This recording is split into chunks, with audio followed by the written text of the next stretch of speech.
Hey, welcome back to Minus Letter Live. My guest has been here many times before. Some of you might recognize Dooma Wendschuh. He's the founder and CEO of Province Brands. Dooma, welcome back. Thanks. It's an honor to be back. Really excited to see the evolution of your studio with these fancy new microphones. Well, thank you. Amazing. Yes, they're plugged in, but they work. That's great. Dooma, you also have been experiencing great leaps forward in your evolution. And Absolutely. Why don't you fill me in since we last talked? What's been happening? Well, I wouldn't know where to start, but I guess I could say that recently we announced that we have acquired a capital pool corporation called Colson Capital.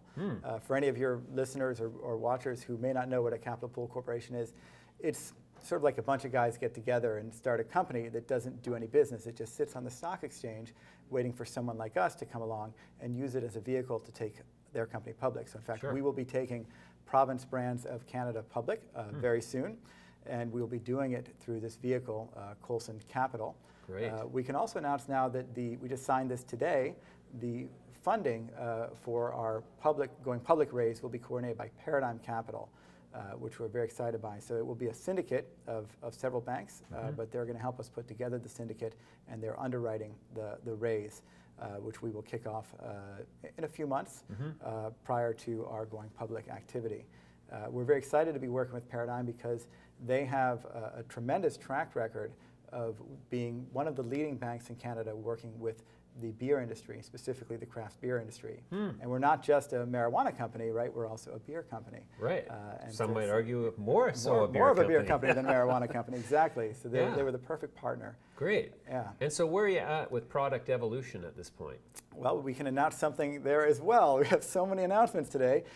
Just today it hit the wires. I know, it's amazing. Today it hit the wires that we have signed a strategic alliance with Element GP, which is a super premium provider of cannabis oils. Now, they're still an LP applicant in Canada. We expect them to get their producer license very soon. And you might wonder, why is a company like ours, which is made so much fuss about brewing a beer from the cannabis plant, why are we partnering with a company that makes marijuana oil? Well, we are announcing now a launch of a new line of products. So not only will we hit the market with our flagship beers brewed from the cannabis plant, but at the same time, we will launch a line of beers that are brewed from barley. They're alcohol-free, and they're infused with a premium marijuana oil. And a lot of that marijuana oil will come from Element GP, one of the top, what we expect to be one of the top oil producers here in Canada. So this beer will have alcohol and THC? We will never make a beer that has alcohol and THC. Okay. So it is alcohol-free. It's a non-alcoholic beer, but sometimes non-alcoholic beers still have like 0.3% of alcohol. Ours has none. Right. A non-alcoholic beer that will be infused with a marijuana oil. And this is a new product that we're launching, but the other product that we've been developing for a year and a half is actually a non-alcoholic beer brewed from the marijuana plant. You don't need to do an infusion in that case, and it also intoxicates you with marijuana. In either case, our beers will hit you in 10 minutes or less, just as quickly as alcohol. And we're still developing the second technology, but they will have a short duration of effect. And once that technology is perfected, we expect them to leave your system as quickly as alcohol. So you can enjoy 2 or 3 of our beers in an evening, which you can't do with most normal marijuana beverages, which could, a single dose of a normal beverage, right?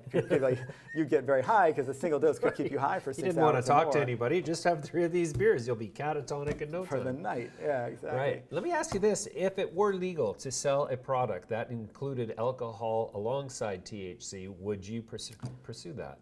I think it would be great if that were legal, but I don't think Province would ever do that. We are really built on this mission to create an alternative to alcohol. And so we're not trying to get people more high. We're not trying to, make people have a crazy party night by marijuana and alcohol. We're trying to take those people who right now are doing something very unhealthy, which is consuming alcohol, and give them a safer and healthier alternative. And our beverages are designed in many ways to function as a healthier alternative to alcohol. They hit you as quickly as alcohol, and they leave your system as quickly as alcohol, which most marijuana beverages will not. Right. And in or the future, most alcoholic beverages. Sometimes that's true too. Depends how many you drink. Well, so are you suggesting that this product potentially, we're forward-looking statements, safe harbor and all that. Yeah, potentially, if I drink a beer and it gets me high in 10 minutes, and then in an hour I'm no longer high, can I get in my car and drive? I don't think we'd comment on that, to be honest. We don't think anyone should drive while intoxicated. Right. Now, there's been plenty of research that shows that driving under the influence of cannabis is safer than driving under the influence of alcohol. Have you ever done it? I probably have, but we don't want to encourage anyone to do that. You should never operate a motor vehicle when you might possibly be intoxicated, even if you feel like it's safe. I would argue one should never operate a motor vehicle, period. That's what Uber is for. Right, exactly. Oh, very cool. Okay, so when does this whole go public strategy unfold? Going public strategy is likely to unfold before the end of this year, which is super exciting. Yeah. We're thrilled to be a public company. We think it's going to allow others to participate in what we're doing at Province. I probably had thousands of people contact us over our website, on LinkedIn, on Facebook, saying, what's our ticker symbol? And we reply saying, we can only accept investment from accredited investors. Now, once we're public, that changes, and we can involve all of our fans out there in our quest to change the world. And so it's really, really exciting. It also comes with a lot of reporting requirements and transparency. And at Province, we pride ourselves on sort of a radical form of transparency, something that's not seen very much in cannabis startups. So it really aligns with our values to be putting out those sort of statements and having that kind of transparency as a public company. Right. Okay, so you're targeting exclusively the recreational market, is that true? I would say no, actually. Okay. A lot of people think that. I've always considered beer very sort of therapeutic and medicinal myself. Me I don't know about the rest of the world. Winston Churchill, right, got a letter from his doctor to consume alcohol when he was visiting America because it was medically necessary for him during Prohibition, right? So, alcohol can be medicine, but we don't. Again, we're not an alcohol company. We believe that if you are a medical user of marijuana, you should have the choice, and in most jurisdictions where marijuana is legal, you do have the choice on how to consume your medicine. And in most jurisdictions, like in many of the states in the United States and all across Europe, marijuana patients would receive a prescription from their doctor, and he would clear them to consume marijuana, but he wouldn't specify how they could consume that marijuana. So if they wanted to smoke it, they could smoke it. When they go into the marijuana store, dispensary, whatever it's called, they could buy a vaporizer pen, they could buy a pill, they could buy a beverage. And Canada has never allowed marijuana beverages for medical patients, but most of these other jurisdictions have. And we really hope that Canada will follow suit and allow beverages for medical patients. But in other jurisdictions where eventually we will sell this product, we're looking to expand into Europe, not too long in the future, where there are medical markets. And this product, our beers, can be sold right alongside any other medical marijuana beverage or any other medical marijuana product. I mean, look, your doctor says you need marijuana. How you consume it is up to you. And it's probably a lot more convenient to enjoy a cold, refreshing beer than it is to step outside and smoke a joint.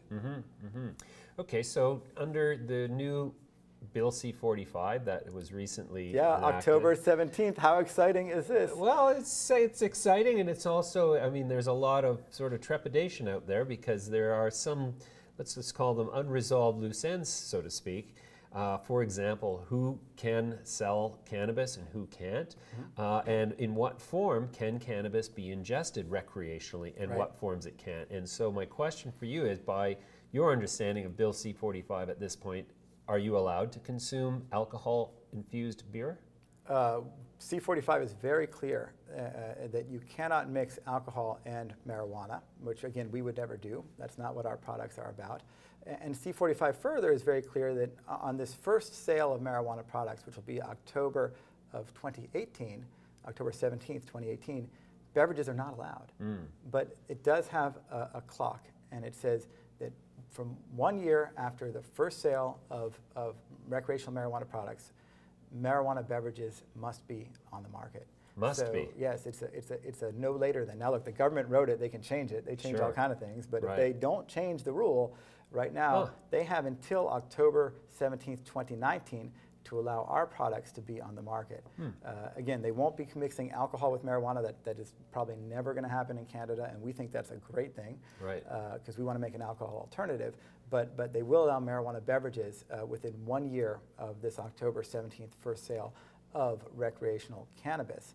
So we are building a massive brewery. We're looking at a 175,500 hectoliter facility, and we are gearing up to be the leading provider and the world's first cannabis brewery, and really the only company in the world that can actually brew a beer from the cannabis plant, so that we can have those products on the shelf when marijuana legalization begins for beverages in October of 2019. Wow, that's incredible, Dooma. We're going to leave it there for now. We'll come back to you hopefully before you go public and get an update. Thanks for joining me today. Yeah, thank you. It's wonderful. Thanks so much.